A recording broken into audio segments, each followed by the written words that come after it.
মই আপোনালোকক প্ৰতিশ্ৰুতি দিছিলোঁ যে এডভান্টেজ অসম হৈ যোৱাৰ পিছতে আমি হৈ যোৱা পৰীক্ষাবিলাকৰ ৰিজাল্ট লাহে লাহে দিবৰ বাবে চেষ্টা কৰিম।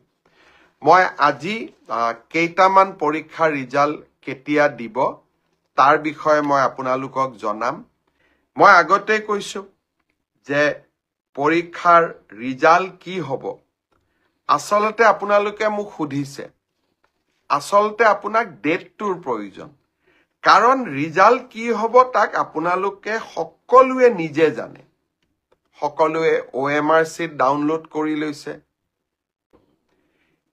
ADRE ৰিজাল্ট 7 মাৰ্চ শুক্ৰবাৰে আমাৰ গ্ৰেড 3 আৰু গ্ৰেড 4ৰ যি আমাৰ ৰিক্ৰুটমেণ্ট কমিশ্যন আছে তেওঁলোকে ঘোষণা কৰিব। যিমান কেইটা পদ আছে তাৰ বিপৰীতে 2জনকৈ ল'ৰা ছোৱালীক এই পৰীক্ষাত উত্তীৰ্ণ হ'ব আৰু তেওঁলোকৰ মাজত পৰৱৰ্তী সময়ত ৰিটেন টেষ্ট অৰেল অনুষ্ঠিত হ'ব। অৰ্থাৎ লিখিত পৰীক্ষাৰ ৰিজাল্ট গ্ৰেড 3 আৰু গ্ৰেড 4 আমি 7 মাৰ্চ তাৰিখে ঘোষণা কৰিম। এটা পোষ্টৰ বিপৰীতে 2জনকৈ ল'ৰা ছোৱালীয়ে এই লিখিত পৰীক্ষাত উত্তীৰ্ণ হ'ব। শেষৰ নম্বৰটোত যদি বেছি ল'ৰা ছোৱালীয়ে একেটা নম্বৰে পায় তেতিয়াহ'লে হয়তো 3000 পোষ্টৰ বিপৰীতে মই ধৰি ল'ব কৈছোঁ 6000 ল'ৰা ছোৱালী পাছ কৰিব লাগে, কিন্তু একেটা নম্বৰ যদি বহু পৰীক্ষাৰ্থীয়ে লাভ কৰে তেতিয়াহ'লে একে নম্বৰ পোৱা ল'ৰা ছোৱালীসকলেও পৰীক্ষাটোত ডেফিনেটলি পাছ কৰিব। অৰ্থাৎ আমি যদি ধৰি লওঁ 50 is a cut off mark, কিন্তু 50 যদি 50জন ল'ৰাই নম্বৰ পাইছে তেতিয়াহ'লে 50জন ল'ৰাই লিখিত পৰীক্ষাত পাছ কৰিব। গতিকে 1:2 বুলি ক'লেও 1:2 একেবাৰে গ্ৰামাটিকেল চেন্সত নহ'ব, হয়তো 2-4জন ল'ৰা ছোৱালীয়ে বেছিকৈ পাছ কৰিব। ADREৰ পৰীক্ষালৈ তাৰ ৰিজাল্ট কি হ'ব তাক আপোনালোকে জানেই। সেইবাবে মই যিসকলে পাছ কৰিব তেওঁলোকক অভিনন্দন জনাইছোঁ, যাতে অৰেলৰ বাবে তেওঁলোক সাজু হ'ব পাৰে।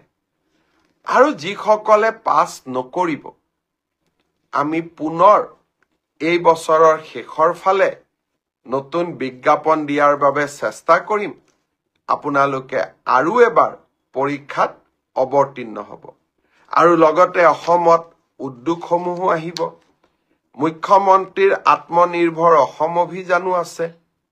আমি নিজকে তৃতীয় আৰু চতুৰ্থ বৰ্গত নহ'লেও বেলেগ ধৰণেও জীৱন সফল কৰাৰ বাবে আমি প্ৰচেষ্টা কৰিম। বহুত ল'ৰা ছোৱালীয়ে মোক কৈ থাকে যে চতুৰ্থ শ্ৰেণীৰ পৰীক্ষাত BA পাছ কৰা ল'ৰাইও পৰীক্ষা দিছে। এতিয়া কথাটো হ'ল, আমি কোনোবাই যদি নিজকে চৰকাৰক ফাঁকি দি পৰীক্ষা দিয়ে, তদন্ত নোহোৱালৈকে মুখ্যমন্ত্ৰীয়ে গম পাব নোৱাৰে। কেতিয়াবা আপোনালোকে এনেকে মোক ফেচবুকত লিখে, টুইটাৰত লিখে যেন মই চব গম পাওঁ। কোনোবা ল'ৰা এজনে যদি BA পাছ কৰিও নিজৰ যোগ্যতাটোক লুকুৱাই পেলাই চতুৰ্থ শ্ৰেণীৰ পৰীক্ষাত আবেদন কৰে, মুখ্যমন্ত্ৰীজনে কেনেকে গম পাব? আপোনালোকে খবৰ দিব।